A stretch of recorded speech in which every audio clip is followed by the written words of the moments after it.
कहानी है एक बंद कमरे की, एक लाश की और एक ऐसे राज की जो खामोशी की चादर ओढ़े बस इंसाफ का इंतजार कर रहा था। वक्त था रात के ठीक 11:47 और इसी पल शहर के जाने माने बिजनेसमैन राघव मल्होत्रा, उनकी दुनिया उन्हीं की अपनी स्टडी में हमेशा के लिए खामोश हो गई।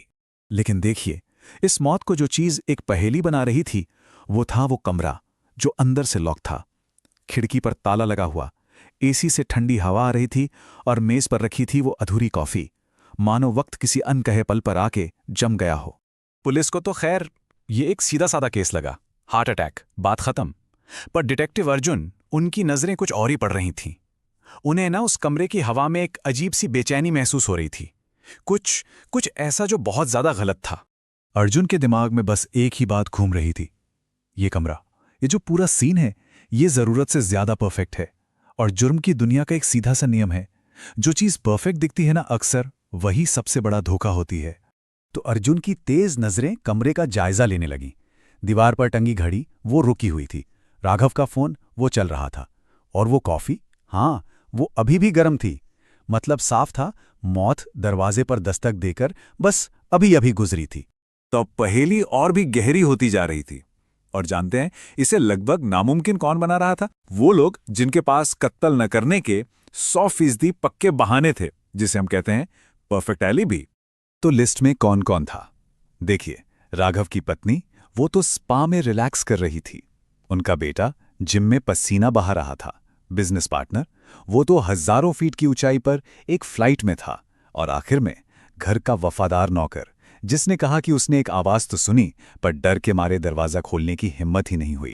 अर्जुन ने नौकर की घबराई हुई आंखों में झांका और एक सीधा सवाल किया, अच्छा, तुमने आवाज सुनी? पर वो आवाज चीखने की थी या किसी के गिरने की? और बस इस सवाल के बाद हवा में सिर्फ उस नौकर की खामोशी तैर रही थी। तो अब देखिए, हर चेहरा मासूम, हर कहानी सच्ची लग रही थी। जवाब कहीं मिल ही नहीं रहा था, या शायद वो ठीक नजरों के सामने था।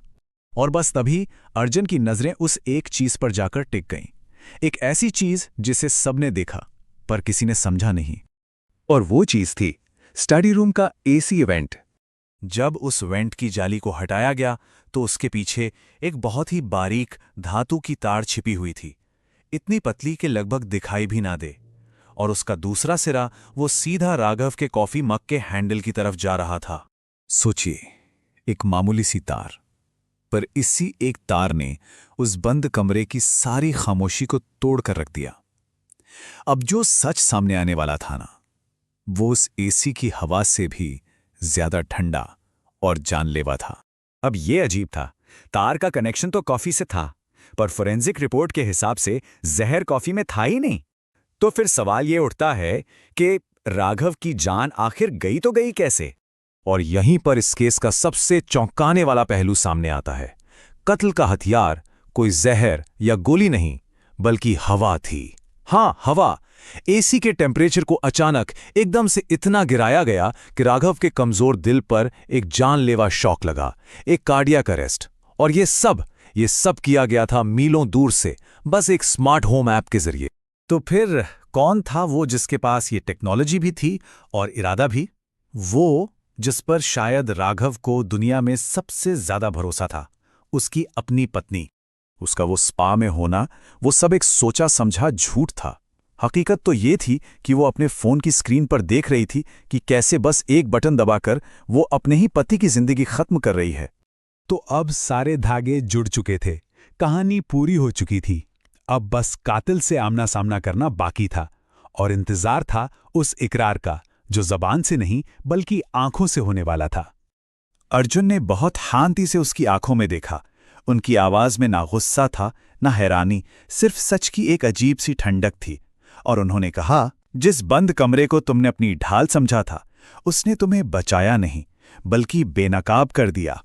इसके बाद लफ्जों की कोई जरूरत नहीं पड़ी। उसकी आंखों से बहते आंसू वही उसका इकरारनामा थे, एक खामोश इकरार। Case closed. वो स्टडी रूम, वो आज भी उतना ही खामोश है, पर अब उसकी खामोशी में कोई राज दफन नहीं है, बल्कि एक सच गूंज रहा है। एक ऐसा सच जो हमेशा से वहीं था, बस किसी के देखने का इंतजार कर रहा था।